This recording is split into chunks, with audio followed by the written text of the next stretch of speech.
And then everybody else behind this tape right here. I'm no Charlie. Yeah, you guys could like be like this, like facing the audience. Yeah. Alright, can I get you guys tape right here?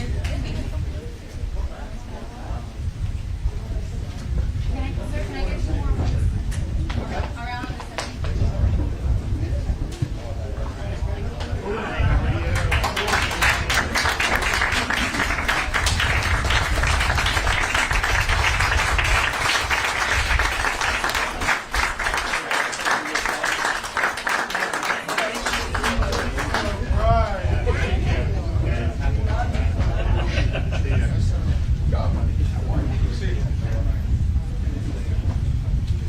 You don't have Key Biscayne in your district, right? Hey. Well, good morning. Good to see you guys. It's great to be back on Key Biscayne. We're here with a great announcement on a beautiful day. The traffic was what you'd expect, I guess, in Miami. We probably should have budgeted a little bit more for that, but it is what it is. We're joined here by our DEP Secretary, Shawn Hamilton.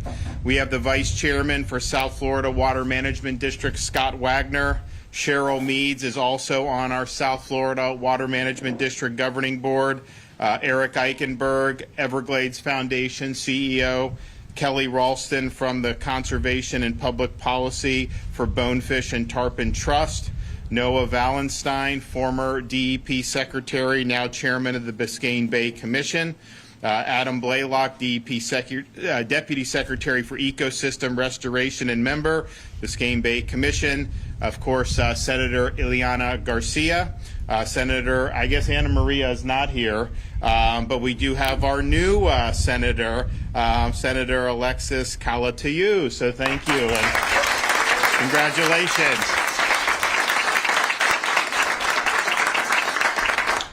We've also got Representative Alex Rizzo. Is this was your second term now or third? Second, okay.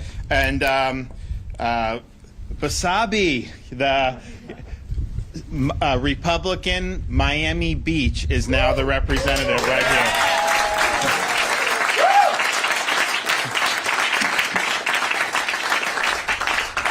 Not a lot of people were predicting that, although I knew he was going to win on Election Day because we follow these things and we kind of know what we're doing. But we've been really excited to see some great new people coming into the legislature now after this most recent election, and particularly down here in South Florida. I mean, you had some really great election victories, and so I know they're going to be able to do a lot and be able to produce a lot. And, if you do good work, the people respond. Ileana, what was your, you won by how many votes your first time? 34. And then how many points percentage you just win by? Over 20. 20. So, you go.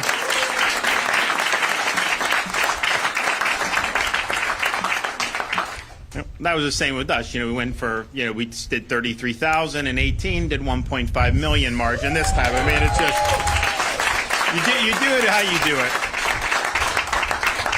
So we're glad to be here at Biscayne Bay. This is a very important resource for the state of Florida. It's the largest estuary in our state. Of course, it has a direct connection to Florida's coral reef. And as many of you know here down in South Florida, it's an important economic driver for the region. We have the largest passenger port in the world. Of course, it's an international sailing destination. It's also been boats. As we got all this migration, people come down by boats they didn't necessarily know how to do. So you see a little bit of that. But bottom line is people want to be here. They understand how nice it is. But we've also seen over the years that it has a lot of unique challenges. And there have been a lot of efforts to recognize this and to help ameliorate problems as best that we could. And so this is something that when I became governor, we said we wanted to take head on. We wanted to make sure that we were doing all that we could to make sure that we were being good stewards of Biscayne Bay and doing what we need to do to improve the overall ecosystem here. Part of that was in 2020, we did a joint deal with the county and we each did 10 million. So we pumped 20 million into Biscayne Bay efforts. And then in 2021, I signed House Bill 1177. So this was something that Senator Garcia had sponsored, and what it did was it established the Biscayne Bay Commission to bring federal, state, and regional partners together to focus on the health of Biscayne Bay. So this commission's met regularly over the last year to evaluate programs, identify priorities, and ensure adequate funding for the priorities. And so we've been able to do a lot already with Biscayne Bay, and then today here we're able to say we're going to do even more. So I'm building on our progress that we've made in Biscayne Bay today by announcing an additional 7 awards totaling $22.7 million through the Biscayne Bay Grant Program to support water quality and other protection projects.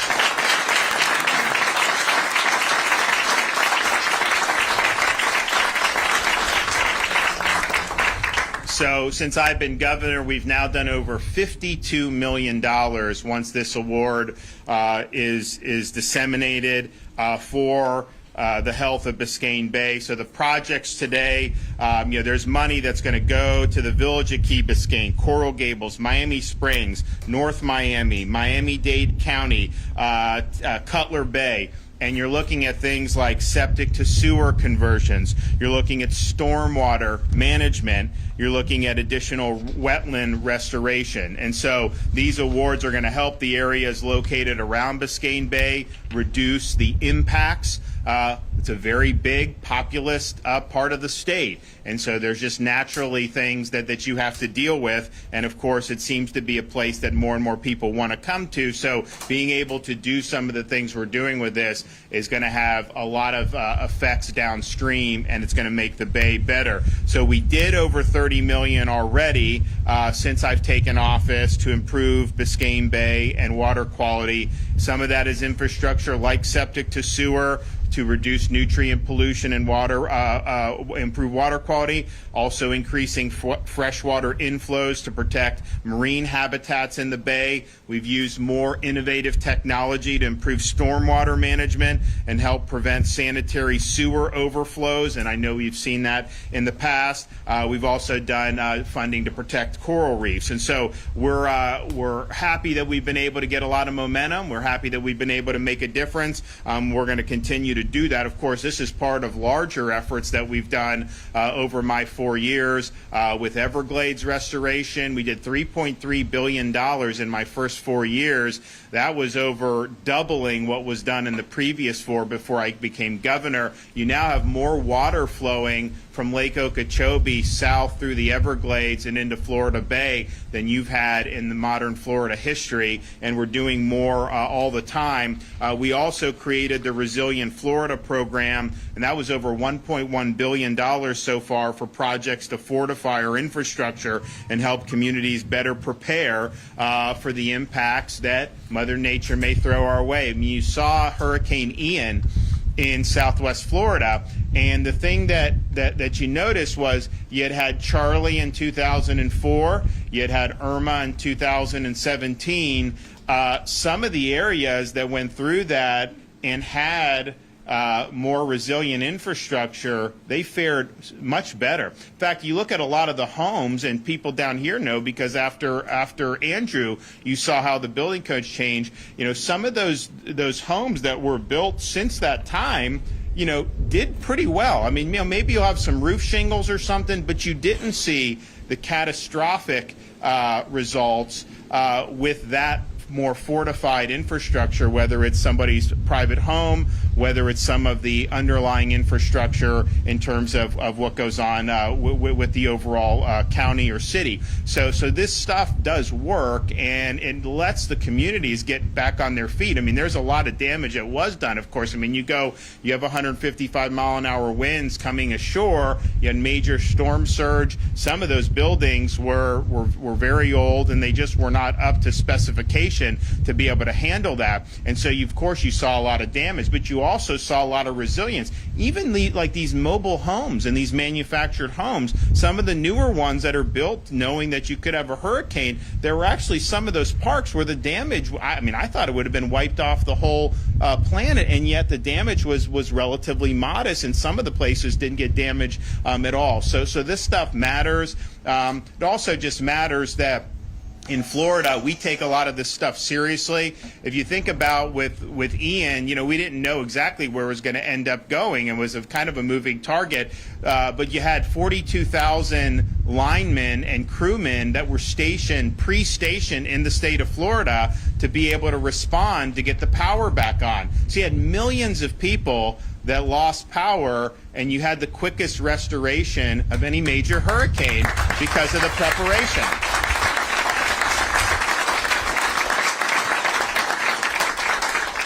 So you had that. You had our FDOT, you know, clearing the roads, making sure everyone could get back in. We had the urban search and rescue. You know, they were coming across Alligator Alley from South Florida to be able to go. It was still like tropical storm winds, effectively, and they were in there in the wee hours of the morning on that Wednesday into Thursday morning, going in, and they did thousands of rescue missions, you know, to be able to help people. And as you saw, that was important because you had two islands, Pine Island and Sanibel, the bridges got knocked out.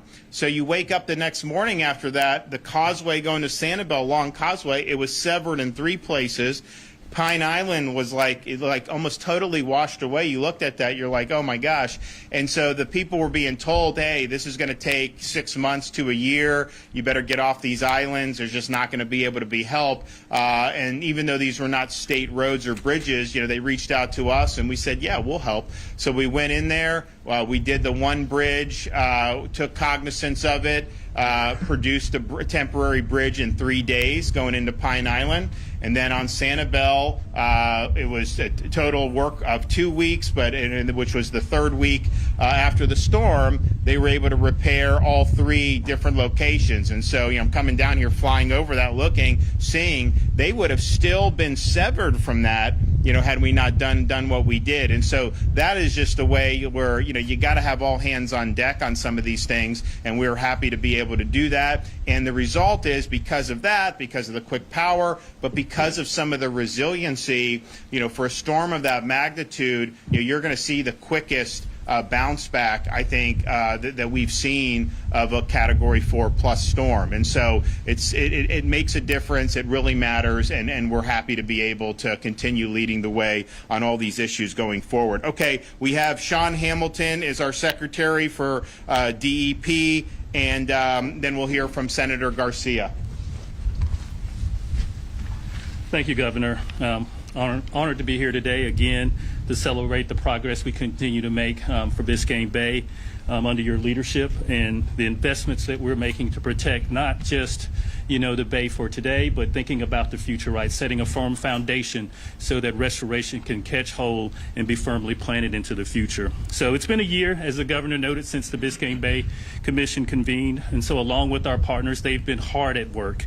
They've developed a suite of efforts that'll complement the projects that we're talking about today. But more importantly, it's about working collaboratively with partnerships to achieve a healthy future for our bay. So I want to acknowledge all of the hard work of the local folks here in the county, the cities and the municipalities, in their efforts to work together to do just that. So our federal, state, and local stakeholders came together and compiled a list of over 165 ongoing projects outside of this. And again, that's important, right? Those are projects that are happening now as we speak. And that's that foundation that I speak of that'll set the future, set the stage for a healthy bay in the future. Miami-Dade County continues to work aggressively on a remedial action plan, a remedial assurance plan. The focus of that plan, if you think about it, that is a collaborative, self-administrative process by which the stakeholders here are working collaboratively to come up with a foundation by which they can invest in projects, they can identify solutions, and they themselves, along with our support, can set the path again for the recovery of the bay. Also want to acknowledge the work of the South Florida Water Management District. They are working feverishly hard to finish the Biscayne Bay Coastal Wetlands Project. Again, that is an important project when you think about restoring freshwater flows to Biscayne Bay, but also thinking about improving salinity of those nearshore areas. And so, again, another great project that is being brought to bear by our Water Management District. Again, all made possible by the governor's leadership and setting the environment as his priority day one coming into office.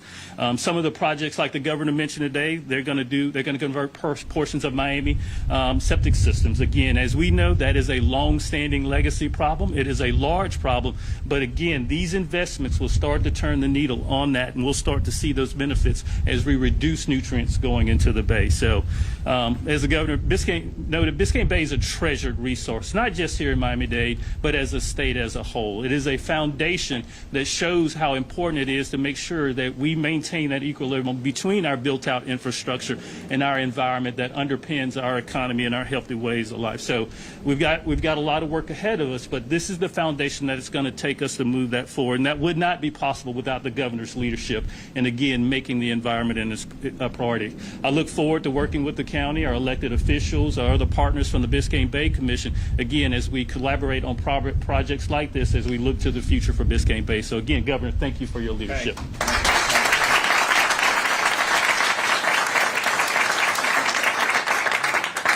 And I would like to second everything that Secretary Hamilton has said. Thank you, Governor, so much for your full support on what was my commitment, originally coming in as Senator for District 37 and now for District 36. Our motivation is obviously driven by a genuine treasure, which is Biscayne Bay. We all love where we live, therefore we make this a priority. I'd like to give a very special thanks also to the local volunteer groups that go out on the weekends and make sure that we clean up what a lot of people in a very disconsiderate manner leave behind, which is a lot of the pollution that we see on the spoiled islands. That is another one of the efforts that we have ongoing. And I'd like to thank Secretary Hamilton as well, because it has been something that we have put on the radar, something that we are closely working with, along with the Chief Bay Officer for the county, Irela Bagay. Thank you so much, Irela. You've been so wonderful, in continuing the work and the efforts. But once again, singling out these volunteer groups, Clean Up Coastal Corp, also Miami Beach Cleanup, and other efforts that are constantly ongoing because they treasure this treasure that we call Biscayne Bay. Also, Luis Aguirre for always being able to point out in a proactive manner where it is that we're dropping the ball and what it is that we can do better. But once again, thank you so much, Governor, for your help, for your work, and for walking the talk. Thank you so much. Okay. Thank you. Thank you. Oh, I didn't see Charlie. We have Charlie Martinez from the Water Management Board. So thanks for coming. Appreciate it. So we're happy to be able to do this. We look forward to making some more progress with our new legislature. We are going to be doing a special session in December. We're going to be tackling homeowners insurance reforms, which is needed, and we've done some, but we need to do more. We're going to be doing hurricane relief for the property owners who've had their properties destroyed. We're going to forgive those property taxes. We need the legislature to do that. I've delayed it, but I need them to do it, and we will do whatever we need to do to help the Hurricane Ian communities in terms of appropriations or some of the other things. And so I think that it'll be really, really good. We're also going to be pushing all the priorities that we outlined during the campaign. Now, there was more I wanted to outline, but we had the hurricane, we had a lot of other stuff. But I promised that we wanted to do the 50% reduction in tolls for the commuters. So we're going to be doing that. We're going to be working on getting that done as soon as possible because I know that when you have inflation the way it is, that's something that can make a big, big difference for a lot of people. So stay tuned on that, and hopefully we'll have some good news very, very shortly. Okay, thank you. Yes.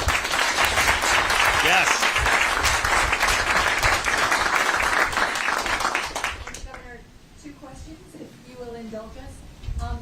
Reference the projects that you're announcing today. Are those new projects with money already allocated? Yep. Money? No. They are. It's the money. Is it when is it going to be sent, or it is sent now? We'll execute the agreements, but it is money that's currently in our budget. Yep. So these are new projects Yes. designed Yep. with that? Yep. Okay, number two, the resiliency you're talking about, reference property insurance and the special session coming up. Is there, well, have you worked with lawmakers at all to give them your priorities and how you want to see the fix go? And how much of this takes a long-term approach, like resiliency, like maybe not building in areas that are more vulnerable, that kind of thing? What's your vision? Well, so I think that, I mean, there's a couple issues that we have. I mean, the way I view it is, okay, you know, what is our property insurance situation? If you look nationwide, we have 8% of all claims the state of Florida represents, but we have 78% of all litigation expenses. So that's telling me that you have a lot of lawsuits, and there will literally be cases where a policyholder will get $50,000 award and the attorney will get $1 million, okay? You are paying for all of that. I mean, that money doesn't just grow on trees. And so we've seen that, and we're one of only a few states in the country that allows that type of thing to happen. And so what I say is, okay, where are these other states? How are they doing things? You know, people have looked at Florida, how we're doing right on a lot of things and copying us there. Well, wait a minute. If these other states have more stable insurance markets, it's not just property, unfortunately, in Florida. There's others, and we will tackle that and do as well. But for this coming, why are they have more stable? It's one thing to say we have more perils, so marginally a premium will be higher here than some other part of the country. That's kind of, you know, you live on nice areas, but you recognize that. But it's the turbulence, and it's companies that got kicked out of the state, and then they try to come, and then we don't have the bet. So what are we doing different than these other states? And so I think we need reforms that are going to make our market look like markets that have been more stable and durable. The other thing that you have is, you know, any company that comes in, they do premiums and whatnot, but they also purchase reinsurance, which is a global market, and that has been tightened, and it's not necessarily Florida specific. So we did something in May, which really, I think you probably would have many more companies going out of business. We didn't, to create kind of an extra layer. You know, we have the CAT fund, we have other things. So we're going to look to see, is there a way to do, they'd have to buy into it. I mean, we're not just going to give it away, but can we, since we have such massive budget reserves right now, could we provide a bridge on reinsurance as the rest of our market starts to get better? I mean, I think if we had a functioning market, there would actually be opportunities for companies to want to come in here, because, you know, you look at like a Miami, you know, these homes that are built, those condos and those, they can withstand a Category 5. I mean, like, no question they can do it. So the market, I think, would attract. But if they're going to go and someone has a $20,000 claim and the lawyer gets $400,000, that's going to be problematic. And that's, I think, one of the reasons why a lot of companies have said, you know, I don't know that I necessarily want to be in the state of Florida. At the end of the day, for a consumer, you have the, when you are the most empowered is when you can choose between, you know, a half a dozen companies, and they have to compete for your business. If you don't have the ability to do that, and you get dumped onto Citizens or something like that, well, then the consumer doesn't have really any power. And I would say, remind people about Citizens, because some people say everyone should just go on that. Citizens, if you had that, you had a massive storm, and it's not capitalized enough to pay all the premiums. In state law, it has mandatory assessments for all policies throughout the state, not just homeowners policies, renters insurance policies, automobile policies. So think about it. You could be renting an apartment in Coral Gables and a car that's insured. There's this massive hurricane that hits like the Panhandle. Citizens, if it went belly up, you could get hit with assessments based off that. So we need to have a functioning market, and so we're going to work to make sure that happens. Yes, sir. Mr. Governor, thank you so much. It's good to see you again. I'm not going to ask you if you're running for president. You've probably heard that one a couple times already. You certainly have your pulse on national politics, and given the rumors that are swirling, I'm curious, what is your take on Mr. Trump being back in the news every day, and what is your take? You enjoy a healthy Republican Party in Florida, but nationally the Republican Party is divided. So can you elaborate for us on those two specific items, national Republican politics, and your take on Mr. Trump being on the news every day? Well, he look, is your resident, by the way. You do represent. We understand, but I also got 22 million others, and we got to look out for everybody. And so we're focusing on getting things done, doing our job, and that's what we're going to continue to do. I think the election, it was interesting. We knew we were going to do well because we worked hard. We delivered a good message. We had a lot of enthusiasm, and we saw it not just in places like Miami-Dade, which was historic, but place like Palm Beach, which is even more historic. I mean, it's been almost 40 years since a Republican governor candidate has been able to carry that county. And so you see that. And of course, we had a lot of great people running in the legislature and the Senate, and those have been big majorities. And so we knew it. We saw it on even just the early vote came in. We were winning Dade going away. And so they call the race. We see good stuff. It gets into 9 o'clock. I give the speech and I go back afterwards. And some of my folks were like, Governor, this is not a red wave. I was like, what are you talking about? This is not a red wave. This is a 20-point. When have we ever seen that? No. Florida is a big win, but the rest of the country, we are not seeing really good performance from a lot of these Republicans.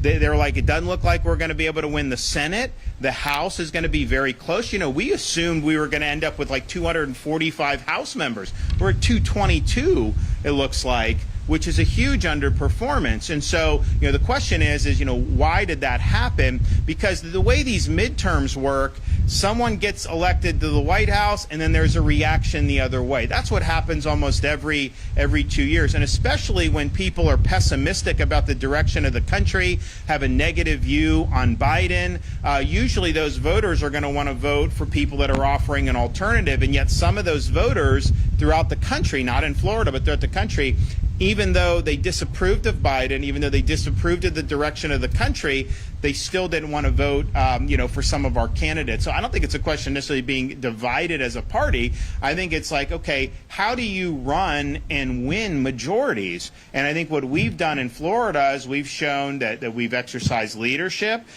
We've not kowtowed. We've been willing to take on big interests just look at the environment, what we did coming in. Look at what we've done with some of these other things, but producing results. And then that ends up attracting more people to want to be on your team. And so that was not something that was happening, throughout the rest of the country. But I think that we really showed, how it's done in the state of Florida. And if you look about, how we performed, no governor Republican has ever gotten a higher percentage of the vote in Florida history than we got in 2022. So.